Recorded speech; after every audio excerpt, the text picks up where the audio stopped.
Hai teman-teman semuanya, gimana kabar hari ini? Semoga dalam keadaan sehat selalu. Amin. Baiklah, dalam kesempatan kali ini kita akan melanjutkan bahasan yang minggu sebelumnya ya. Pada kali ini saya akan menyampaikan terkait dengan media layanan bimbingan konseling. Oke ya, sebenarnya tema yang ingin saya sampaikan itu ada dua hal. Yang pertama kaitannya dengan media layanan bimbingan konseling. Kemudian yang kedua kaitannya dengan cyber counseling. Oke, yang pertama akan kita bahas yaitu media layanan bimbingan konseling.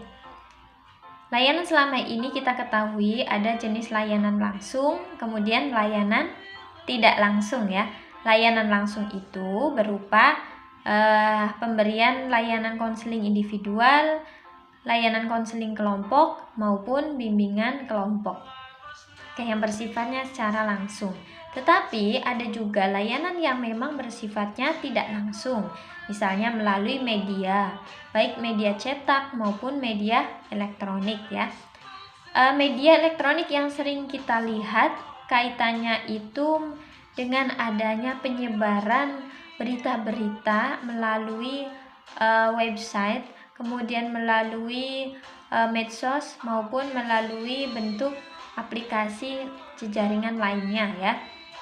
Sehingga di sini guru BK harus bisa memanfaatkan secara mudah, secara instan, kemudian secara real bahwa kebutuhan siswa pada hari ini sudah melibatkan berbagai macam media massa.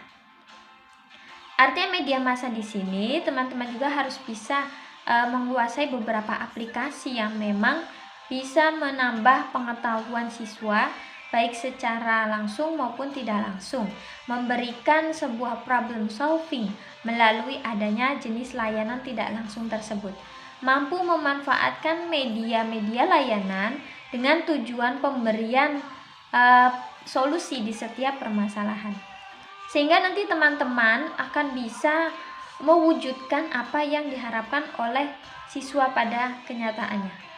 Kalau kita secara langsung memberikan surat undangan kepada siswa untuk hadir ke ruang BK secara konvensional, tetapi hal ini juga harus mulai dipertimbangkan lebih dalam lagi, apakah dengan bentuk demikian siswa mau datang ke ruang BK dengan berbagai macam alasan, ataukah siswa lebih cenderung dengan mengakses media massa tetapi ada perubahan sikap, perubahan masalah yang ada dalam dirinya. Misalkan ada satu siswa, contohnya adalah siswa X. Siswa X itu memiliki permasalahan yang cukup kompleks, tetapi karena kepribadiannya introvert, kemudian nilai keberaniannya kurang mendukung untuk hadir ke ruang BK, sehingga yang dilakukan adalah mengakses media. Oke, berbagai macam media dia akses dan tujuannya adalah problem solving, dan pada kenyataannya ada satu kata yang bisa membuat dirinya itu selesai dari masalah itu. Oke, di antaranya tiada lain adalah kata motivasi. Maka teman-teman ketika membuat sebuah kata motivasi, baik berupa layanan poster maupun papan bimbingan maupun dari bentuk pamflet atau brosur, nah itu silahkan kelompokkan menjadi beberapa bidang ya. Dari bidang-bidang layanan tersebut akan bisa menghantarkan klien atau siswa-siswa yang memang membutuhkan jenis dari permasalahannya.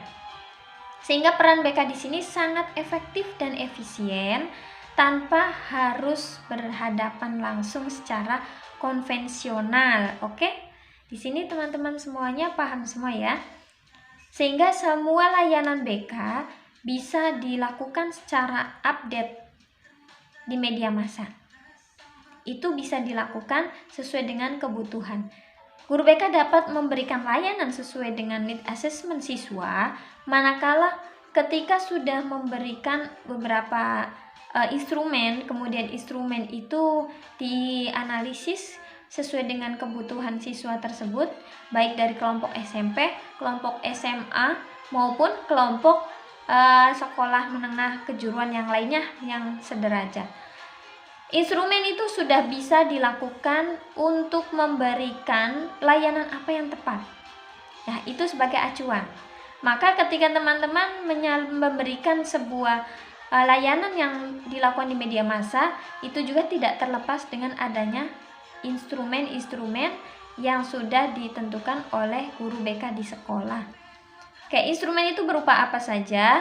Yang pertama ada daftar cek masalah, yang kedua ada inventory tahap perkembangan atau ATP, kemudian ada AUM BTSDL, dan ini sangat jarang digunakan ya untuk yang sekarang. Kemudian ada apalagi angket peserta didik ya, AKPD.